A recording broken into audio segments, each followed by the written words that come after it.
You're listening to Everything B9 on the Everything BCFC network. Hello, Blue Noses, or may I say, Merry Christmas, Blue Noses. My name is James Kelly. Welcome to the Everything B9 Podcast, part of the Everything BCFC network. This podcast is for the fans, by the fans, where we dive deep into all things Birmingham City. Whether it's matchday buzz, tactical breakdowns, or exclusive interviews, we've got you covered. So let's get started. And we're in a bit of a Christmas spirit. December's here, winter games. You can't beat anything else than that. But let's introduce some of our guests here this evening. We did ask for new guests. That is exactly what we're going to deliver to you. So first of all, let's introduce James. James, welcome to the pod. James is somebody, avid Blues fan, but very, very into his tactical information in terms of the website and also Twitter posts as well. I'm sure he'll talk about that later on in the podcast. Welcome to the podcast, James. Thank you very much. Appreciate you having me on. Good. And also, we're going to go into slightly different, but a similar guest, but someone that is known for his first ever BCFC matchday vlog watch-along. Nathan Richards, how you doing? Welcome to the pod. Great. It's great to be on here. I've got a sore throat, but it'll be fine. Yeah, I'm sure. Probably about all of the last minute screamers and all everything like that. Jay Stansfield hitting one in, but which I'm sure we'll talk about as well. And then also our third guest, because why not have a third as well? You may know his voice. You might not know his face. Very well known to the BBC WM phone in, so you'll hear him on there. But you'll see him now. Josh, welcome to the pod. How you doing? Right, lads, how's it going? Thanks for having me. Good. So let's go in and talk everything Blues. So, first of all, we last spoke to you prior to our third trip to Crowd Meadow to face Ainsworth's Shrewsbury Town. Less said on the matter. Since that unfortunate defeat, Blues then have gone on to beat Exeter. We then beat Blackpool in the FA Cup and beat Stockport County. And most recently beat the best, right? The best midfield in the league has ever seen in Barnsley. So that leaves Blues third in the table with 2 games in hand. And games are certainly coming thick and fast, especially in the winter period. So first, I'm going to go to Nathan. Nathan, you did your live watch along on stream as well for Everett BCFC. I'm sure hopefully we're going to get some more of that as well coming forward in future games. What did you make of Blues, first of all, from that game? Let's talk most recent with Barnsley before we go into what was the woes of Shrewsbury. What did you like, first of all, about how we set up against Barnsley? Because obviously Barnsley were always going to play quite defensively. Definitely. I mean, going into it, I don't think we had the best lineup, especially up front. Obviously, we had Anderson off as well, Williamson as well not playing. So we was forced to kind of put Harris on. And I mean, I don't really rate him, never have, but you know, we had to kind of make the most of it. And obviously having Stansfield and May up front, you know, we had to work with it. But I think overall, it was one of those games where we never was really on the upper hand, but we was never really on the lower hand. It was quite even throughout. Of course, the first half, nothing really happened.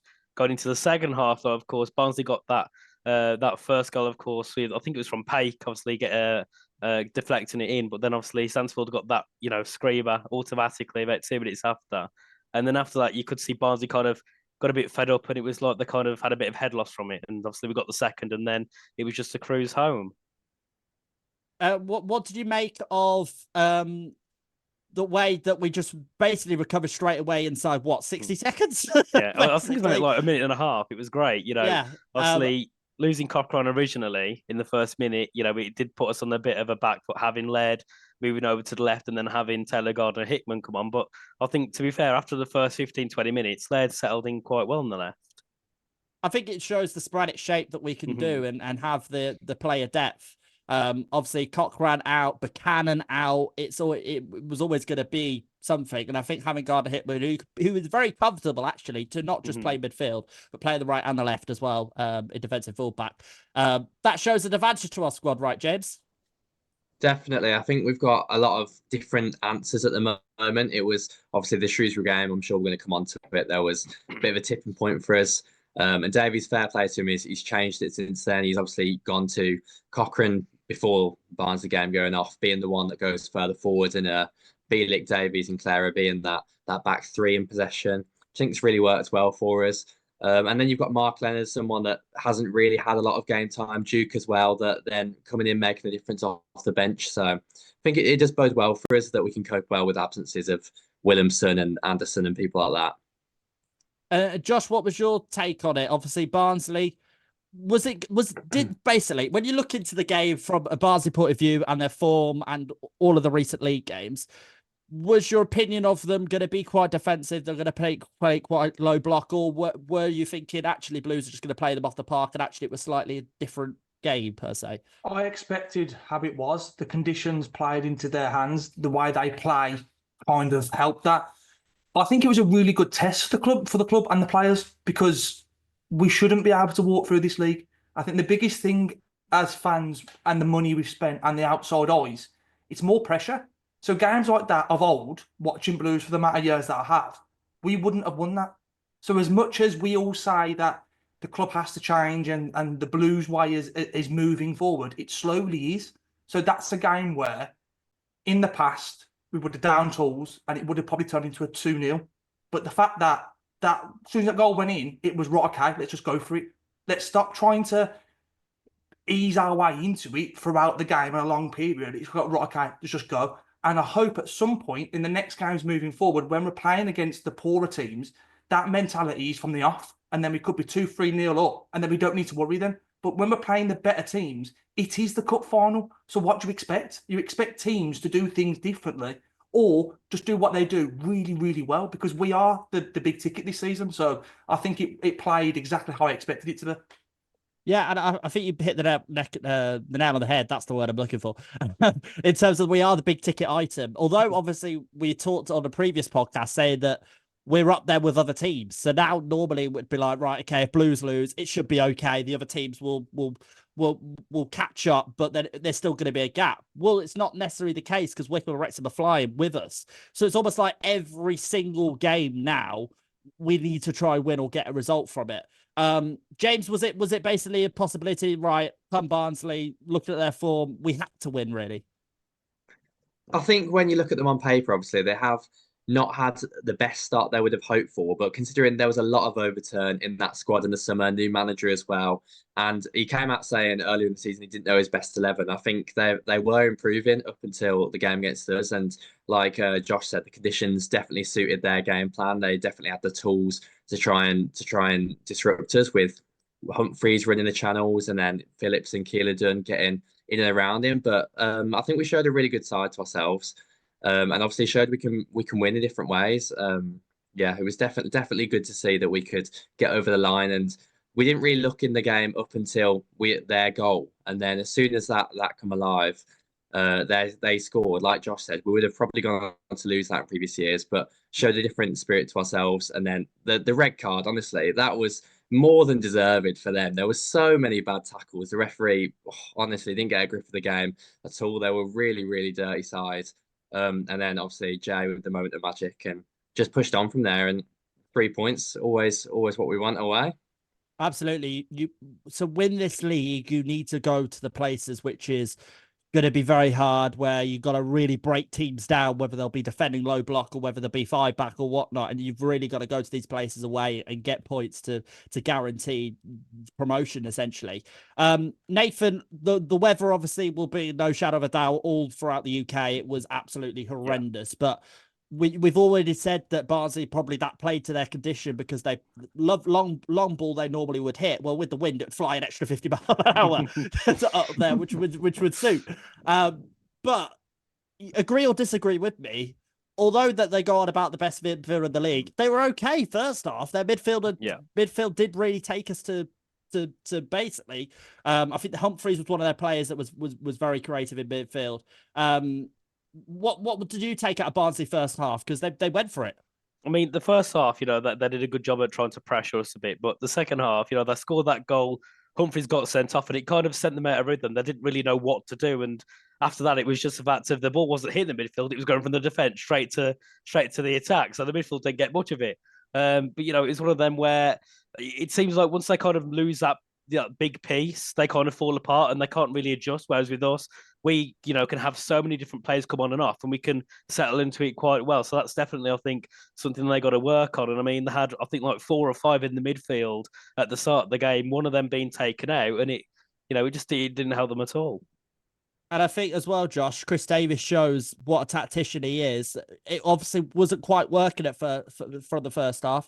Second half, you bring someone like Duke on, and he can hold the ball up and play to your advantage. And I think also, again, it shows the squad depth. You can just change it around and change players through there. I know certain fans would call it for Yoko to come on and all of that stuff. So he has that utility of players where he can change a game. I think it shows when you have a person in charge that understands tactics. And I've been a big, not complainer, but a big against Duke kind of thing, because what he's good at, we haven't utilised for probably 3 seasons. That game is exactly what he's good at. I don't want him coming deep like May because he can't run, but he's a sounding board. You lay into him, you're either going to win a free kick or he's going to hold it a bit better. And in a poorer league than last season, he can actually give you more than I actually thought. But that's down to Davis knowing that. And the reason why I think he come on is because it gives us a pitching point. So you can lay into him and then you can get people around him and make him do what he's good at. And we haven't done that for a while. So you've got to give credit to Davis, because for me, I would have gone for Yoko. I'd have gone for let's try and run him into the ground. But in them conditions, it's probably the obvious choice, but it's the choice that you're relying on someone with inexperience. You're weighing them both up. Duke's got so much of know-how and knowledge. And even in points, I thought, do you know what? Yeah, this works. And I wasn't one to try and keep him around. I thought it was a little bit of, harping on to the old times and a little bit of, just give him one good season kind of thing. But it worked. And if that happens again in the season, brilliant. Let's bring it on. But you've got to give Davis his credit. He sees a problem and he fixes it quickly. In the past, we haven't had managers that do that. They sit there and they wait, and then the game goes away from them. So you've got to give Davis his credit. And I think as well, they have their weapon, Mark Roberts. We have our weapon in Duke. Mark Roberts moved on. And guess what? What happened? He got injured. Oh, what a surprise. Mark Roberts getting injured in a game. That's when he went. So what about their midfield? So their midfield is the best in the league. What do we think of their midfield, James? Well, I actually watched a lot of them last week when I was doing my preview for the game, and I was quite impressed by some of them. They've got different profiles in there.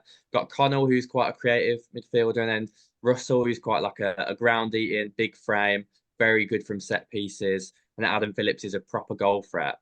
But they were kind of neutralised, really. I did have some worries in the conditions that Russell might be able to get the better of Paik and Iwata. It didn't really suit them, and throughout the whole game, I didn't think that either of them really got to grips with the game, and obviously isn't going to suit a ball playing team or ball playing specialists. But I think we just neutralised them with the bodies that we were able to use by going over towards Duke. That bringing him on definitely meant that we didn't have to try and play through them. In the first half, felt like we got it into the wide areas really well, and then we just tried to play through them and lost it quite easily. But bringing on that target man meant that we could go over the press and kind of give us a bit of different outlet. So I think that was definitely the turning point, is not really trying to beat their midfield, but go over the top of it.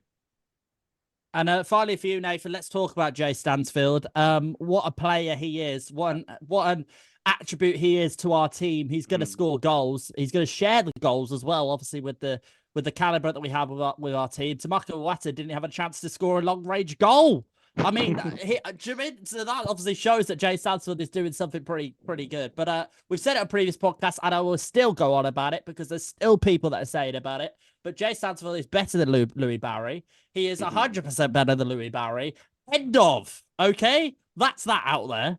Nathan, Jay Stansfield. I mean, that's the equaliser goal, but also the fact of the back post header. I mean, I didn't even think he had that in him.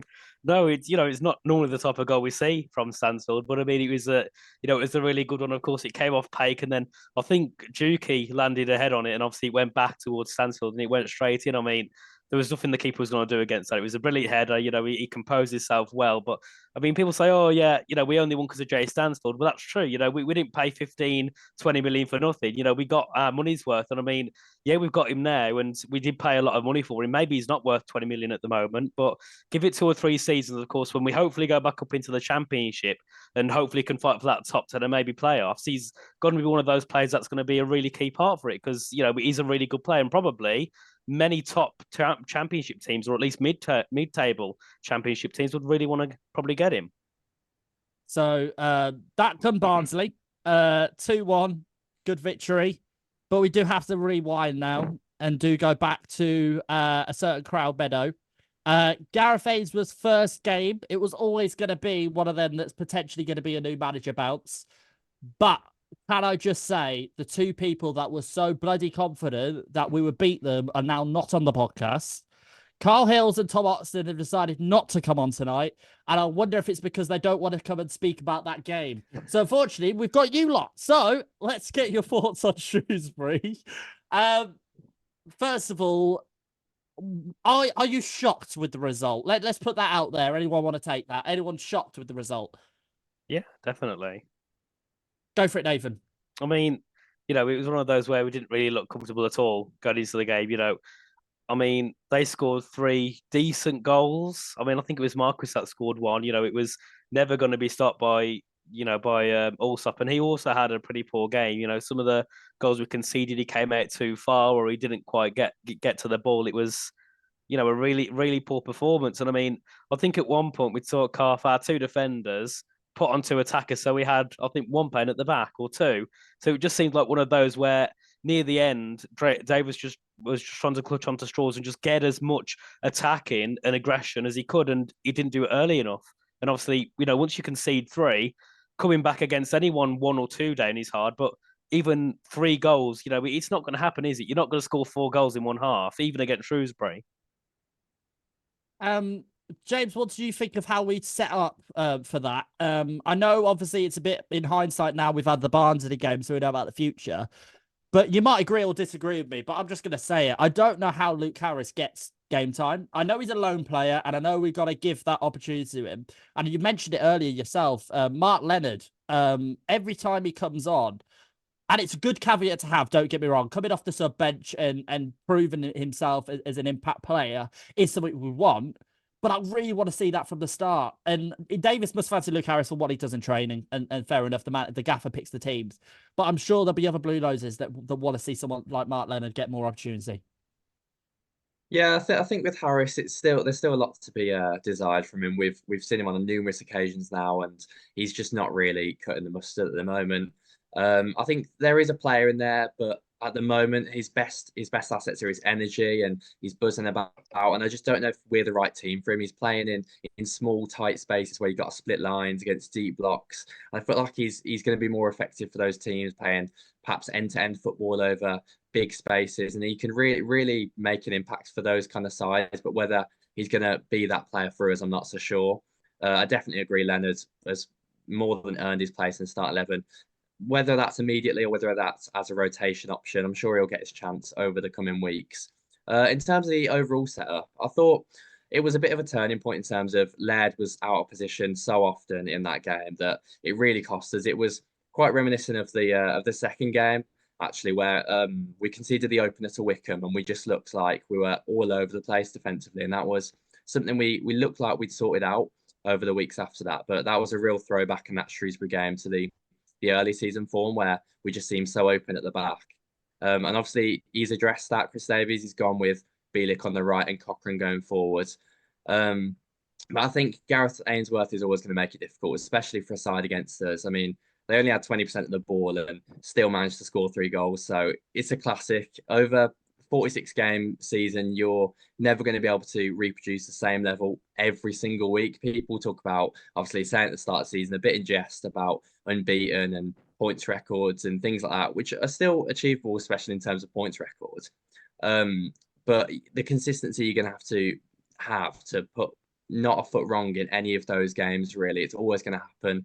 But in the later stages, I never felt like we were going to get back into it. Even when we got that penalty, they just made it really difficult for us, and we couldn't really get much in the way of clear-cut chances. And Josh, is that just what Crab Meadow does? Is it like other grounds, other teams where they're going to make it really hard defensively for us to play our expansive, optimistic football? Yeah, it's still a work in progress. Like, as much as the team might be a shock, the loss wasn't, because this is still the core of this team. Still got relegated last season. They're still losers, and then they've got that to deal with. Then they've got the expectation because other people have come into the club and they're better, and that's raised pressure. Everybody knows that they are the cup final. So I've watched this club too long to assume because Wagner's put money in, it's going to suddenly change. And also, it's human nature. You're at a job where you weren't doing very well 22 weeks ago, and then suddenly you expect it to be the best all the time. It's not going to work. And also, a manager that hasn't got any sort of proven mistakes, he needs to learn the mistakes by doing it. So he did that. He's instantly changed it. The following weeks have been improved. My biggest issue with this team individually is Ethan Laird. If he could just do what we all know he can do more times than not, these problems wouldn't happen, because he doesn't give us anything going forward and he's a liability going backwards. So you take that out of the team and you'll be able to get better results. That's what's happened. You have to give Davis credit. And I also think in this season, the losses will teach this team more than the wins. And we have to deal with that as fans. I think we all come into the season with inflated egos because we are on the base of it just so much bigger. But that's good. We need to understand that, because we don't deserve to have egos. This club has been so poorly run so many years. And even when it was good, it still wasn't the best. There were still things that need to be changed. So by having these little blips here and there, I'd rather have it happen now than next season, when it can be the guaranteed loss at Norwich or the guaranteed loss at the newly relegated Premiership team. If we do it now, they won't happen. They might be withdrawals. They might be the wins that we want. So we have to go through the sadness now in a poorer league, so we don't have to do it moving forward. So for me, I don't welcome losses because I'm so used to them. I'd rather them not. But I don't get too upset because this team is better than I've probably seen in my whole life, because we've got depth, we've got options all the time. And I think the best thing Leonard could have done was play how well he did on the weekend, because I do believe that Davies season is more of a deeper player. But now, for me, he could play the 8 come 10, because his passing ability, his willingness to have the ball is something that reminds me of a Barry Ferguson, but more advanced.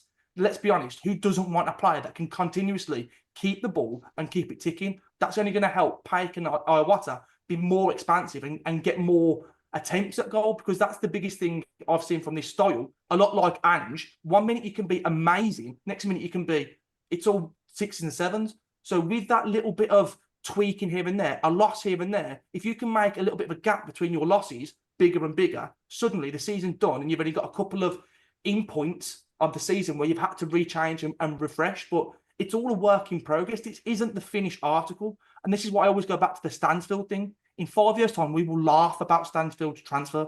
We will laugh that people said he was rubbish or we overspent, because in the next 5 years, that should be chump change for us. If we progress at the way Wagner wants, we have to break some eggs. We have to get things wrong. We have to taste the recipe and change it here and there. And for me, I never thought I'd see Bielik at right back, but it works now. So we all have to take a little bit of, this is working at the same speed that Davis is figuring it out. And if you just look at Ange for an example, he can go and beat Man City and then get absolutely battered by Chelsea when he really shouldn't have, because they were 2-0 up. But that's just the way these sort of managers and these coaches that we want the excitement. You're going to have to deal with a little bit of, why did that happen? But it could be worse. Look at last season. Look at how bad last season was, when it was just like, this is just clueless. As much as a loss to a lower town club is annoying, I'd smile, because at the end of the season, that's going to prevent us, hopefully, by doing it on a bigger scale. I think you're bang on there. I think the point as well is that this team is so pragmatic in positions. I think you've hit the nail on the head in terms of, you have someone like Bielik, who was traditionally central defensive and did play very well at Derby, was their Rolls Royce completely. We then put him into, because we think actually we've got some good talent already. So we arrogantly put him in our back line so that he could give us some outball, and he's brilliant at that. But then he could also play full back, which you normally, against the pace of winger, you go, ooh. There's a pace in winger, it's Bealey. But because he's strong, because he's defensive, and he has that outball, he gives us an option. And it's not just him, there's plenty of other players as well. Yeah. Mark Leonard, your point about that, again, Pack of the Watter, that is the midfield. If they don't get injured, that is our midfield. Yeah. That is the midfield that is going to give us a box-to-box, can win the ball, can defend it. And it's not necessarily a hacking, slacking, what's the word I'm looking for? A sliding tackle that will get St Andrews on its feet. But it's the fact that their pace will get back, and that is what will win the ball. So having Mark Leonard in that pocket to give options, because it is a little bit almost like how we going to do it. Davis is very much still experimenting, isn't he? Let's be honest. He's still trying to figure out, right, how do we get May in? How do we get Stansfield in? Keshi Anderson's also playing well. Great spot for him. We'll talk about him as well. He has been unbelievable and deserves his praise because I thought he was very much going to be playing the Vertu, which we'll talk about as well, trophy games. But instead, he's actually come into the first team as well, which is really good. Let's keep it positive then, because obviously Shrewsbury then came and it happened. And I think also the fact of you just got to remain that this will happen. Like you said, defeats will happen in this league. You can't go unbeaten as much as certain Blues fans think we would. But you've got to have that real bit of optimism, haven't you? And optimistic to win games, but also realism of it's not going to be quite smooth sailing. But like you said, they got back a 2-0 away victory at Exeter, and obviously Blackpool as well, which we'll talk about in the FA Cup.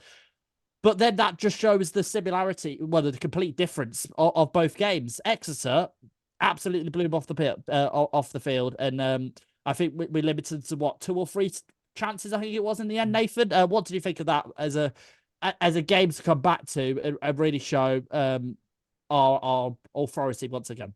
I mean, it was nice because Exeter are one of those teams, they haven't conceded that many goals, but they also haven't scored that many. So we know that we can, play quite aggressive and not have to play too much defensive, because we know that Exeter aren't known for that, pushing forward and being aggressive. So it kind of gave us that advantage, knowing that we have so many good players up front. We could get balls in and get some decent goals. I mean, I think that was one of the games where Keshi Anderson, if I remember correctly, played quite well. And, he was one of those players where, come get at the Championship, I thought, you know what, he's not going to do that good in League One. But a friend said to me, first game of the season, he can guarantee that Keshi Anderson will be one of our top five players this season. And I think so far he's proven me right, because he's such a good player moving forward, and being able to work so well with Stansfield and May and Williamson has really put such a nice, composition up front, and it, I think, really helped us against Exeter, and they struggled. And obviously we got 2 past them. Not many teams up until recent have managed to get a clean sheet and 2 goals past them. So I think it was a really positive game after that loss against Shrewsbury. And James, again on Exeter, does that show the strength in our squad that we can go to teams like Exeter and take wash it, basically? Yeah, well, another difficult away ground, just like Barnsley, really, where you go into these places on a cold Tuesday night, and to get the win, really impressive, especially considering, obviously, the Northampton and the Mansfield games, we drew 1-1 before the Shrewsbury game, and there was a lot of criticism about finishing games off.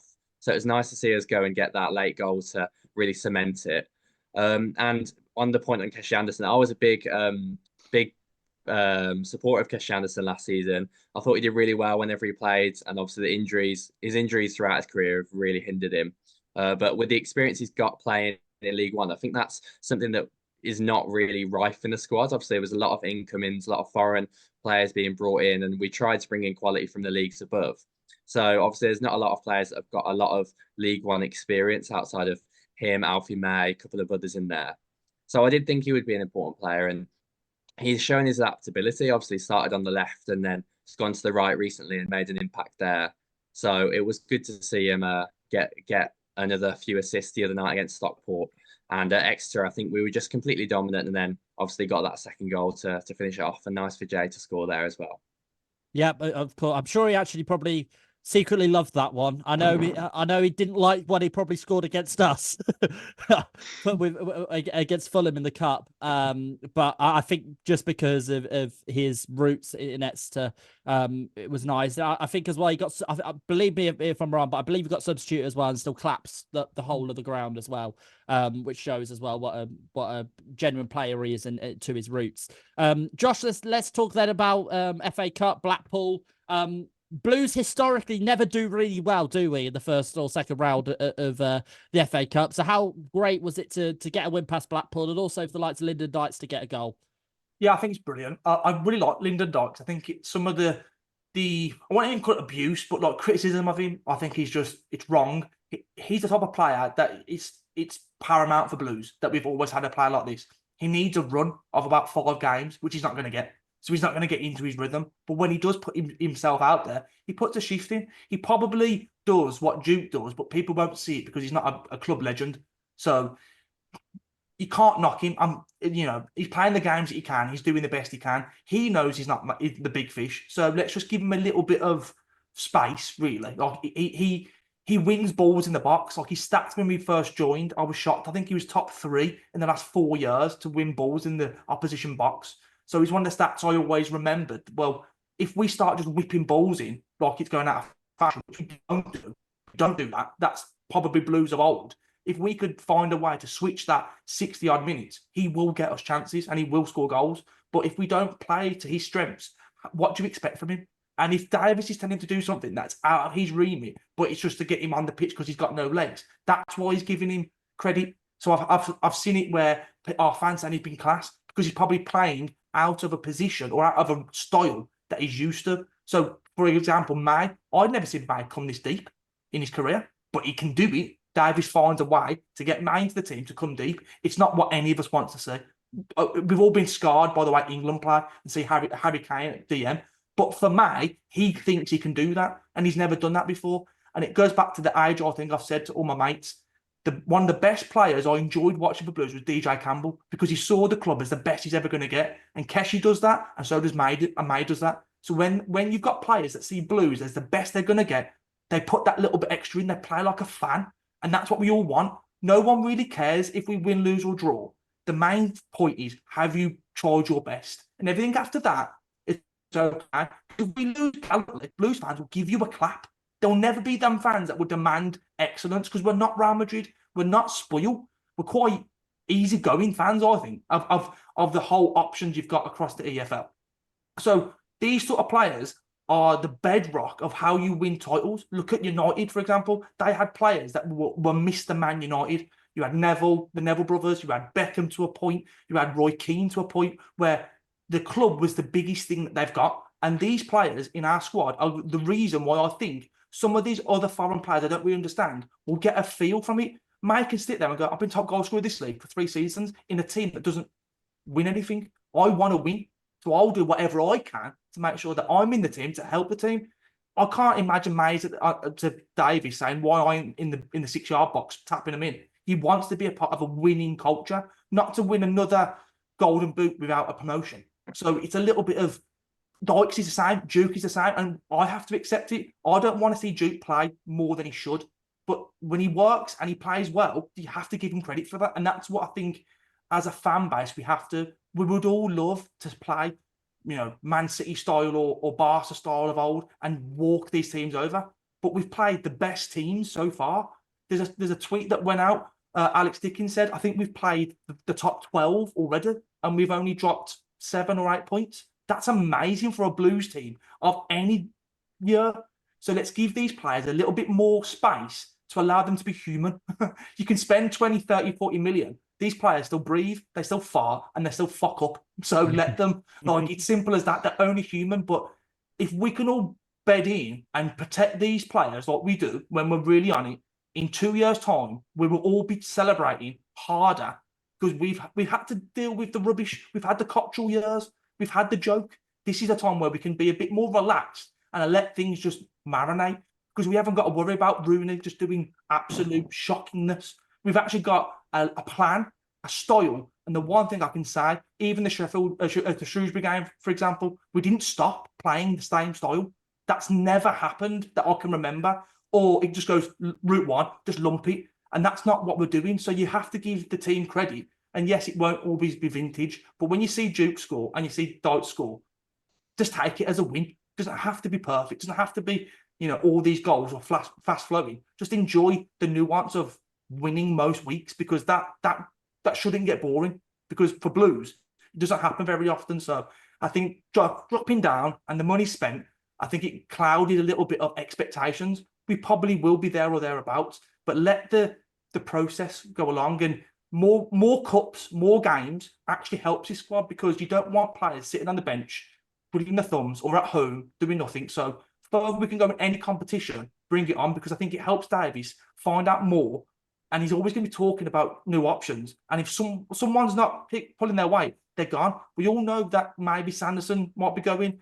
I would even say a right back might be needed. So all these players, more games they get, more chance they have to keep their spot. Because if they don't, they will be replaced. And we can't say that's ever been the case before. We've always had to plug holes in our squad. Now, I feel like if it's not working, it will be replaced. So we've only ever got to wait 6 months for it to be replaced, and then we move to the next stage. So yeah, bring on more cup runs, because it's all more money. It's all more eyes on the club. And let's be honest, if we go far, we might even get a new investor. So let's just bring it on. Like it's more stuff to make the big train of Birmingham City go to the end of the station. Like. And more social media interaction, because we all want that extra money, don't we? Win. We want that dollar. We want Blues absolutely trending on social media to get that dollar. If you get only Blue Nosers will know what that is. Talking of on the game really briefly, James. What did you make of the game against Blackpool? Because it was technically a second squad. And I think that's something that brings a bit more positivity as well, because of the players that wouldn't necessarily, first of all, they want to prove themselves to get into the first squad. And secondly, it would be quite nice for them to get their opportunity as well and get some key fitness. The likes of the youth players as well, that potentially were on the bench as well. Great opportunity for them. I think it was quite refreshing, really, because we were kind of back to basics for a lot of it with Duke and Dykes up front, trying to not abandon the way we've been playing completely, but change it to suit their strengths a bit more. And I think that was something that I really wanted in the manager when we appointed him at the start of the season. I wanted someone that could be pragmatic, that had ideas, but wasn't like too set on them, that they would not change them at the downfall of the team. So it was nice for us to change it up a bit. I think we obviously got the job done early, 2 goals, and then they got one back, but we held out relatively comfortably in that one. Good to get through to the next round. I was quite pleased with the draw myself. I know a lot of people want a big team away or big team at home, but I think that the more rounds you can get through playing against easier, obviously no disrespect to Lincoln, but compared to the size you could get there, obviously quite high up the list in terms of the lowest ranked teams in the pot. I was quite pleased to get a team like that home. The more we can get through and then potentially get a big size in the next round or a couple rounds down the line, then you've got a chance of maybe, don't want to look too far ahead, but Coventry got to Wembley last season. There's no reason why a team outside of the Premier League can't get there this year. Yeah, absolutely. Spot on. And then another league game came, Nathan. We had Stockport at home. Great to be back home. It seemed like we were forever playing away with that form as of late. Then obviously we came against Stockport and Louie Barry was very quiet in that game. Yeah, get what I mean? Louie Barry, quiet in a game of football. What did you make of Stockport? Obviously, they're still flying, aren't they? They're still going to be up there, but really good to really show and get a clean sheet and the 2-goal win. Yeah, I mean, it was one of those, I'd say. I was kind of a bit worried playing Stockport because, they've looked really good so far this season. Obviously, after getting promoted, came straight into League One and, came in with a bang. And, they're one of those that I still think can try and make the playoffs. So I was surprised in a way with the result because I thought we would have had a bit of work to do. But obviously, I was there as well watching the game and we didn't really have to get out of second gear. Of course, we got our goals in, which are, yet again, nice goals. And yeah, there was nothing else we really had to do. I mean, Louie Barry did nothing. I mean, I was definitely very happy to see that.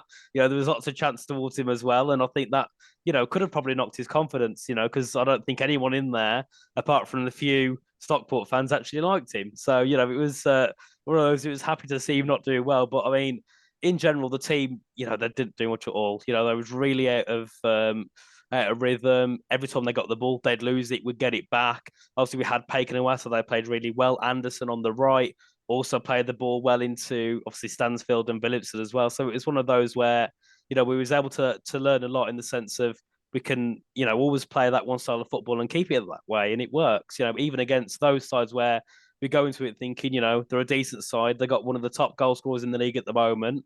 It's going to be hard, but we settled in. We knew the challenge we had, and we got it quite easily in the end. A 2-0 victory against Stockport. Not many teams are going to do that. No, and they'll be up there as well. Like you said, they'll come to playoffs, and they've got a lot of respect for Stockport in the journey that they've gone on, getting from the National League to League Two to League One to potentially going up to the Championship. Mhm. I mean, you look at Ipswich Town and they're flying. I mean, it's great to see clubs like doing that. But Louie Barry was a ghost in that game, and that's all I'm saying. I still can't believe that a player that went from West Brom to Barcelona to Villa, and they're still saying he's better than Jay Stansfield. But point proven. We'll move on, and you can't think Blues get any more richer. Then they get a Vertu sponsor, which is the official sponsor of the EFL trophy, which we're going to win as well. So Blues then continue and will face Exeter tomorrow, actually, in that Vertu EFL FA trophy, joking aside.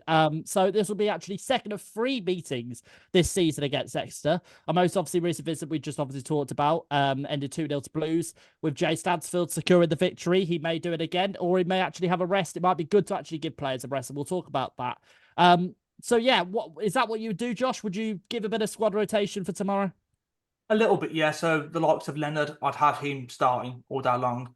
I check on the fitness levels of Paken and Water, because again, as critical as they are to the team, you don't want them getting injured in a cup competition when the main focus should always be the league. Don't get me wrong, I want to win that cup, and with the depth in the squad, then yeah, definitely. Maybe a couple of the young players that are doing well in the under-21s. I know they've been struggling recently, so any of them, blood them in. But as it's Exeter, I'm not too worried about what they can give us. And I think maybe taking Jay out the limelight for that game might actually help him and have him on the bench, because he works so hard for us. The Louie Barry thing, I think that's quite funny. I think it's quite humorous. But if he didn't play for the Villa, I don't think half the club would even, or fans would even acknowledge him. He's in a bit of a good vein of form. I think he's a good player. But I think he'd do very well to stay where he is. The links of going into Borough, I think he'd become unstuck. I think at this level, he's doing really well, and he needs a whole season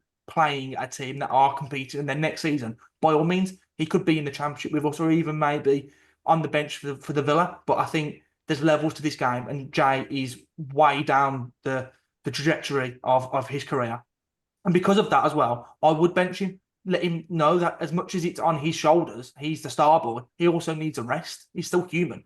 And put May through the middle and let May go and score a few. So for me, I'd like to see a front three of May up front with Yoko and Anderson, really, and let them just run riot.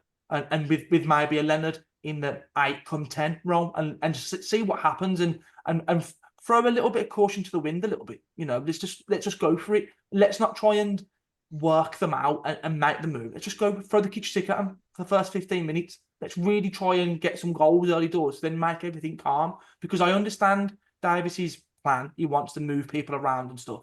But if we went more direct once in a while to catch teams out, I think we would get a lot more joy, and I think we'd see more goals as well. James, I think the same question for you as well. Just having a look now, actually, the suspension injuries, obviously, Alex Cochrane obviously got injured against Barnsley.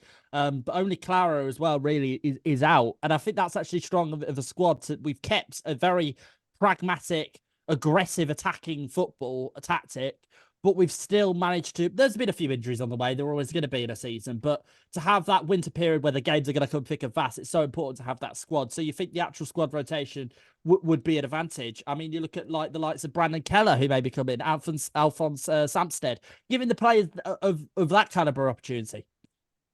Yeah, I think obviously with the injury to Cochrane, it's meant to be not as bad as first looks. I think Dave said it was a cut. So potentially he'll be back a bit later down the line, but that might mean that Keller comes in at left back. I've not been a massive fan of him in that position. I think he looked a lot better against Blackpool when he was allowed to play in midfield. But maybe he does put Keller in at left back. Obviously, Leonard, like Josh said, it would be good to get him some confidence. Harris maybe as well could benefit with some more minutes, and maybe Dykes as well. Maybe this is the competition where Dykes is that main man. I know he was ill on the weekend, so maybe it depends on how he's feeling now. But definitely want to rotate in. I think Exeter will rotate as well. I think they won all of their group games, but they rotated in the majority of them. They went away as well on the weekend to Stockport, funnily enough, and they didn't have a shot on target. So a lot of time chasing the ball against Stockport. So I think they'll rotate quite heavily.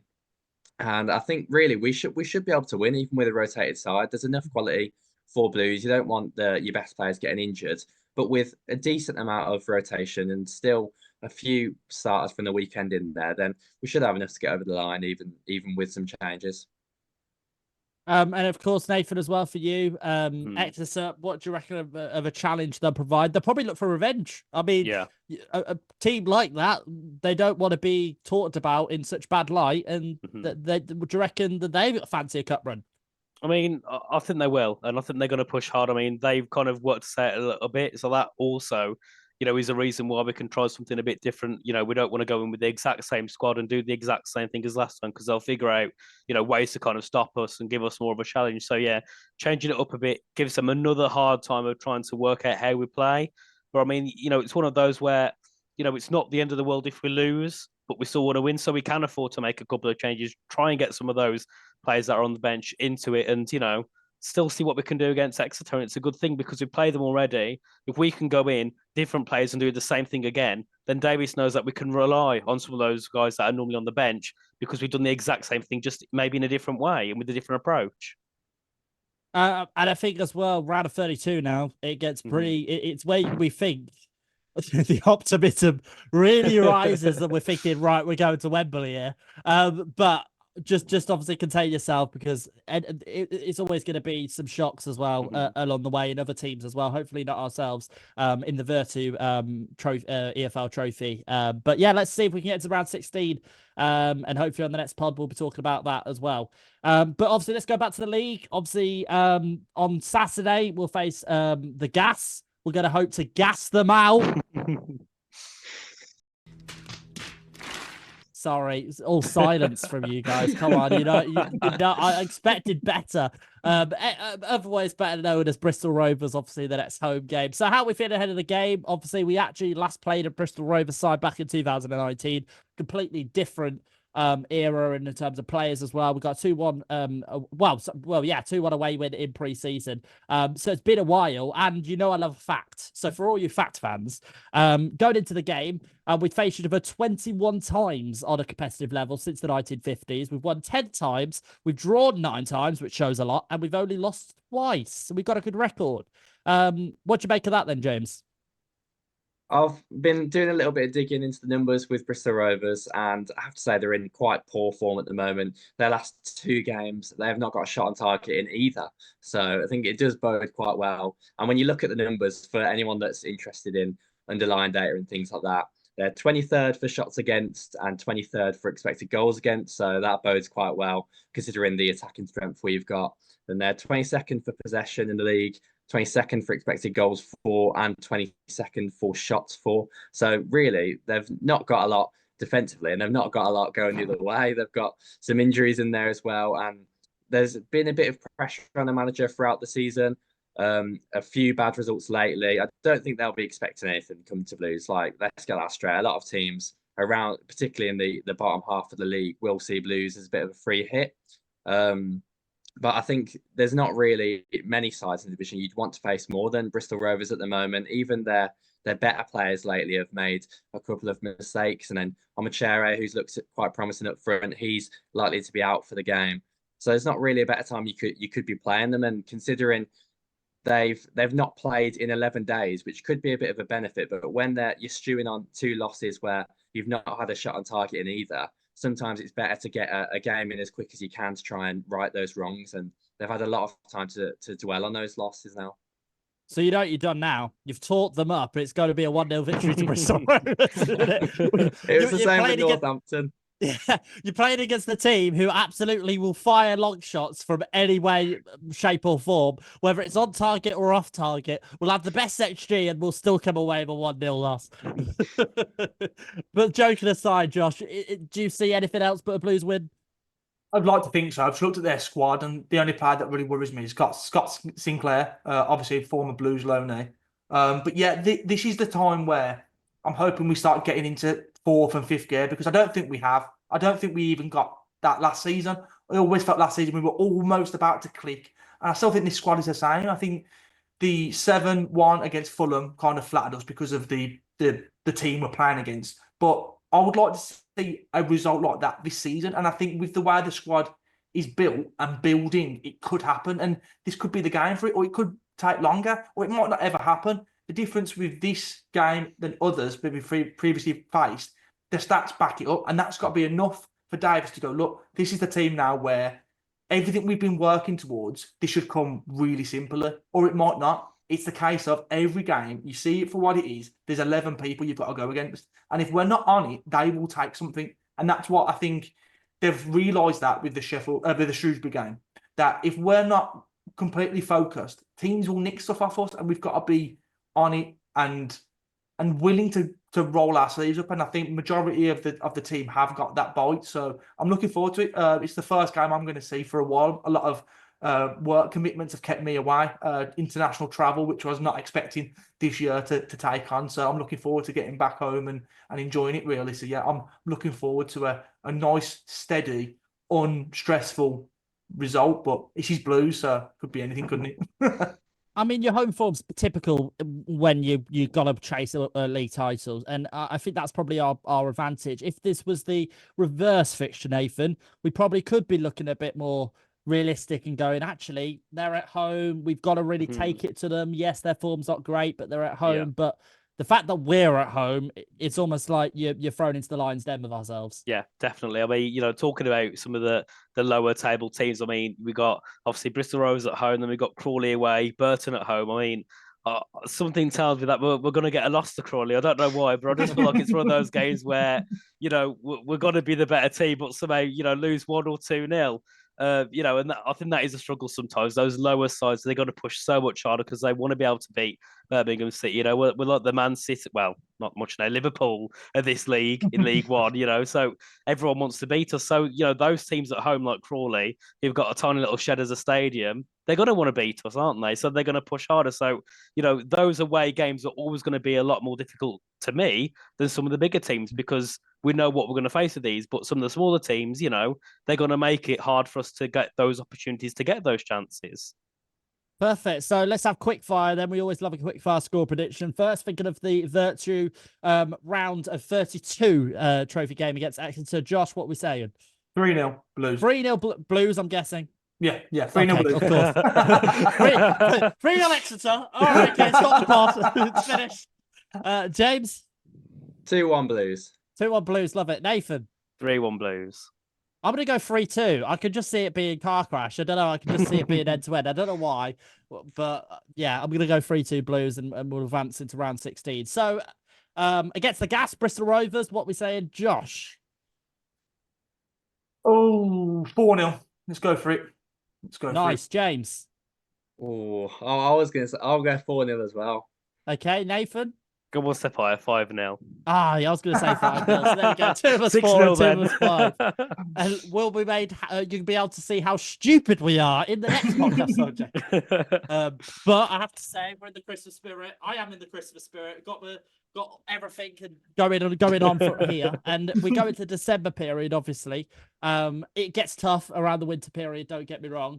But as Nathan alluded to, if you look at it from a fixture point of view and not form, it's quite a good little group of teams to have, but gotta be cautious that it might bite you in the backside as well. So just to preview, obviously, after Bristol Rovers, a trip to Crawley Town, then Boxing Day at home. We love a Boxing Day, but at home as well is going to be even better as well to get a really good atmosphere.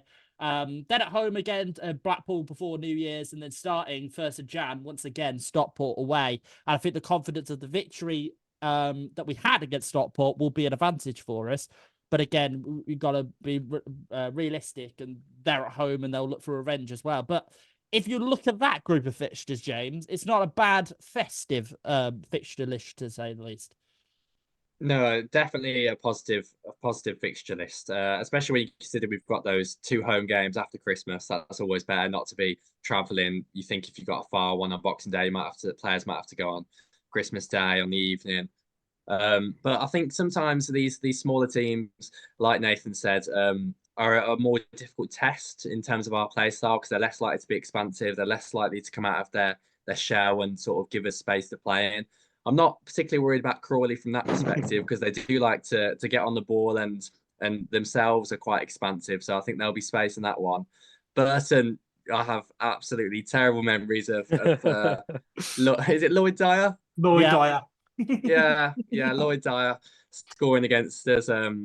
So yeah, Burton's the one that worries me in there. And then if you can take the momentum, say we get 4 or 6 points from Burton and Blackpool, you head to Stockport on New Year's Day, and the confidence has got to be flowing then. I think is the optimism so strict, Josh, just because of how well Wrexham and Wickham are doing. If the Wrexham and Wickham weren't, say we were 6 points clear, or we were 9 points clear, which is never going to happen. Let's be realistic. There wouldn't be so much pressure. But is it just because Wickham and Wrexham are flying as well? It's almost like you look at this, you go, Crawley, got to beat them. Burton, realistically, because of their position, we've got to beat them. Blackpool, got to beat them. Is that where that comes into it? I think it's the playing style that Davis has done because of the movement that we make the opposition do. I think the poorer teams won't be able to handle it because if you look at the season so far, I've never seen any Blues player look like they're blowing. They don't look like they're that tired. Yes, they're going to be tired and they're going to be working, but first game of the season, Reading players were like falling over. Granted, the first game of the season, but throughout the season, you're seeing players going down and look generally exhausted playing against Blues. My hope is that when you go to the poorer teams, the cloggers, the centre-halves that are pushing 30 odd and that aren't used to running, you get them running constantly. They're going to make space. And what do the Blues want? We want space. So you want the expansive teams to come against us to give us space, but you also want the ones that sit in a low block to lose concentration because they're tired, because they're confused. If Davies can find a way of what we're doing so far, but then find them little gaps, them little cute passes, you're hoping that the poorer teams don't see them because they're so busy trying to keep hold of Iowata because he's a holding midfielder, but then he's playing as a 10, and Pake's doing the same, he's coming out wide. Where they're going to come from? Are they used to playing something like that? That's where my confidence builds, is that we've played the better teams and been able to find holes in them. So the poorer teams, in a sense, won't be able to defend as good and as diligently for as long. So come 40 minutes, are these players going to be absolutely on their backside? You've only got 5 subs. You're not going to be able to refresh your team. By doing that, you're bringing poorer players on again. We can then bring on better players, and just by the will, really, and the energy levels, trying to railroad teams through that. That's my only hope. But this is Blues, so anything can happen. Yeah, very much right about that. And I think that's what potentially might happen against Burton. I've just got bad feelings. Boxing Day, Burton at home, gonna fuck up, and Danilo Orsi's gonna get a hat trick against. National League, well, not even that. Well, yeah, National League up to Crawley Town, and then. Yeah, Burton signed him. But Burton, to be fair play to Burton. They've had a little takeover and some investment as well. And they'll look for all the future as well. But yeah, it's historically that doesn't go against us when we do all of our facts when we preview that. But gents, it's been an absolute pleasure. Thank you all for being on the pod. And I'm sure we'll see you on future pods as well going forward. And that goes for you as well. If you want to come join us here on the pod and you want to talk about all things Blues and get your tactical aspect over, or just a family action, are you a key fan that goes home and away? Are you the lucky one that managed to get an away ticket? Feel free to come on and give us your say as well. But that will do it for today's pod as we go into the festive period. Let's hope for a win against Exeter and also Bristol Rovers to continue this recent run of form. Make sure to give a like, some comment as well, and also a subscription as well. Make sure you get your questions in. We always like your questions. We like to answer them here on the pod, so feel free. And once again, Nathan, thank you all for tuning in to the pod as well. And also make sure to check out Nathan via his YouTube channel. That'll be in the link link of our description as well, where you can see more live watch-alongs as well, hopefully partnered up with EverythingBCFC. Appreciate that. James, thank you for joining on the pod as well. James is our statistician for Blues. He gives you absolutely everything you want to know, but also for the EFL as well. Some great content over on his X. And then you've got a website as well, James, or is it just maybe just on X at the moment? Just on X at the moment, with potential to expand in the future. Who knows? But he's great at that, so feel free to go check out his content as well. And Josh as well. There he is. You can hear Josh every time on the WM phone in. But also, it's great to have him here on the pod as well, given his aspect as well about all things Blues. And you can tell the passion from all of us. All we want to do is go on and win the league. So let's see what will happen. Thank you all for tuning in. And as always, make sure to keep right on. See you next time.